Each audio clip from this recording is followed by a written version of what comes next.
Okay friends, कैसे हो आप लोग। उम्मीद करते हैं कि आप अच्छे होंगे। आज मैं आपको बताने जा रहा हूँ एंजाइटी और डिप्रेशन को दूर करने के लिए 5 बेहतर तरीके।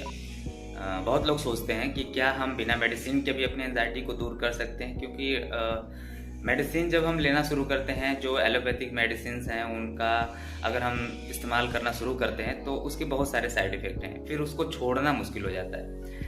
तो वैसे आयुर्वेद में भी बहुत सारी दवाइयाँ हैं जिनको हम यूज़ करके अपने एंजाइटी को और डिप्रेशन को कम कर सकते हैं। पर मैं ये बताने जा रहा हूँ इस वीडियो में, मैं आपको यही बताऊंगा कि हम कैसे अपने एंजाइटी और डिप्रेशन को बिना मेडिसिन के ठीक करें। अगर मेडिसिन की ज़रूरत पड़ेगी तो फिर अगले वीडियो में बताऊंगा, पर अभी फ़िलहाल इस चीज़ को फॉलो करो और अपनी एंजाइटी और डिप्रेशन को 90% तक कम कर सकते हो, अगर इस चीज़ को अगर आप फॉलो करते हो तब। ओके फ्रेंड्स, तो पहला पॉइंट आपका ये है कि आपको डीप ब्रीथिंग एक्सरसाइज करनी है। डीप ब्रीथिंग एक्सरसाइज का मतलब ये हुआ कि आपको 4 सेकंड तक सांस को अंदर लेना है, फिर 4 सेकंड होल्ड करना है और 4 सेकंड तक रिलीज करना है। ये क्या करता है कि हमारे माइंड में जो कार्बन डाइऑक्साइड और ऑक्सीजन का जो इनबैलेंस हो जाता है एंजाइटी की वजह से, उसको ये ठीक करता है और काफ़ी हद तक मदद करता है हमें एंजाइटी से दूर होने में। ठीक है, तो तरीका ये है कि आपको धीरे धीरे इनहेल करना है, सांस को होल्ड करना है 4 सेकेंड और फिर 4 सेकेंड तक उसको रिलीज करना है। और ये काफ़ी हद तक आपकी हेल्प करेगा आपकी एंजाइटी को दूर करने में, और आपकी एंजाइटी इस एक्सरसाइज से ही बहुत हद तक ठीक हो सकती है।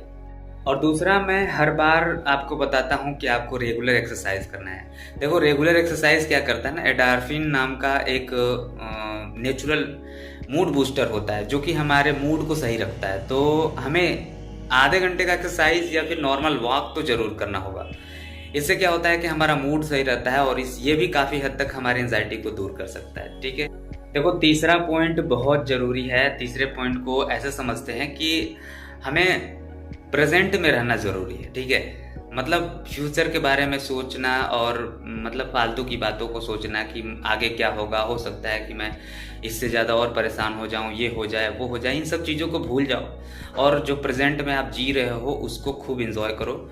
अगर आप लोगों के बीच रह रहे हो तो वो बहुत अच्छा है, और आप लोगों के बीच रहना शुरू करो और दोस्तों के बीच हंसी मजाक और जितना गेम खेल सकते हो, जो चीज़ें आप कर सकते हो, ये भी आपके माइंड को और आपकी एंजाइटी को बहुत हद तक ठीक करता है। ये 3-4 तरीके में जो मैं आपको बताने जा रहा हूँ, इस चीज़ को फॉलो करो और रेगुलर 6 महीना तक फॉलो करो। आप देखो आपकी एंजाइटी क्या आप पूरी तरह से ठीक हो सकते हो और बिना मेडिसिन के ठीक हो सकते हो। देखो फ्रेंड्स, चौथा पॉइंट बहुत इंपॉर्टेंट पॉइंट है। आपको अपने नींद में सुधार लाना होगा।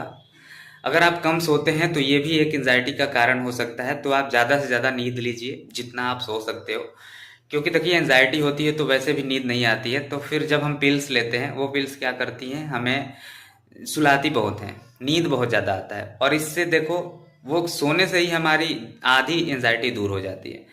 तो अगर आपको पिल्स का सहारा नहीं लेना है, ऐसे आपको नींद लेना है, तो आप रेगुलर एक्सरसाइज करो, थोड़ा मेहनत करो, शरीर पे ज़्यादा ध्यान दो और ज़्यादा मेहनत करो, ज़्यादा एक्सरसाइज करो। इससे क्या होगा कि आपको मैं बता दे रहा हूँ, गारंटी दे रहा हूँ, 5 मिनट 10 मिनट बाद आप बिस्तर पे जाते ही नींद लगेगी। उसके बाद एक चीज़ और फॉलो करना है आपको। आपको थोड़ा स्क्रीन टाइमिंग कम करना है। जैसे आप फ़ोन चलाते हो तो फ़ोन को दूर रखो। 10 मिनट 20 मिनट के लिए फ़ोन अगर आप दूर रखोगे ना, तुरंत नींद आ जाएगी। और एक लास्ट पॉइंट बताना चाहूँगा आपको कि अगर आपको ऐसे ख्याल आते हैं जो कि बहुत ज़्यादा उलझाते हैं आपको, तो उन्हें लिखने की कोशिश करिए। आप उन्हें लिखिए और उसको सॉल्व करने की कोशिश करिए कि हम उसको कैसे सॉल्व कर सकते हैं, कैसे उसको ठीक किया जा सकता है। तो आप जितना लिखेंगे उतना ही आपके विचार और क्लियर होंगे और आप लिख के भी उसको सॉल्व करेंगे। ये 5 तरीके हैं, आपको साइंटिफिक तरीके हैं जो कि आपको आपकी एंजाइटी को दूर करने में आपकी हेल्प करेंगे। वीडियो अच्छा लगा तो लाइक करो। और देखो, इतनी गर्मी है, मैं फ़ैन बंद करके ये वीडियो रिकॉर्ड कर रहा हूँ क्योंकि भाई आवाज़ क्लियर नहीं होती है, तो बहुत ज़्यादा गर्मी हो गई है, इसलिए मैंने पॉइंट्स को जल्दी जल्दी समझाया। अगर समय मिला तो मैं इस चीज़ को बहुत अच्छे से भी डिटेल में भी समझा सकता हूँ, पर अगर आपको वीडियो अच्छा लगे तो प्लीज़ लाइक कमेंट और शेयर करना। थैंक यू, धन्यवाद।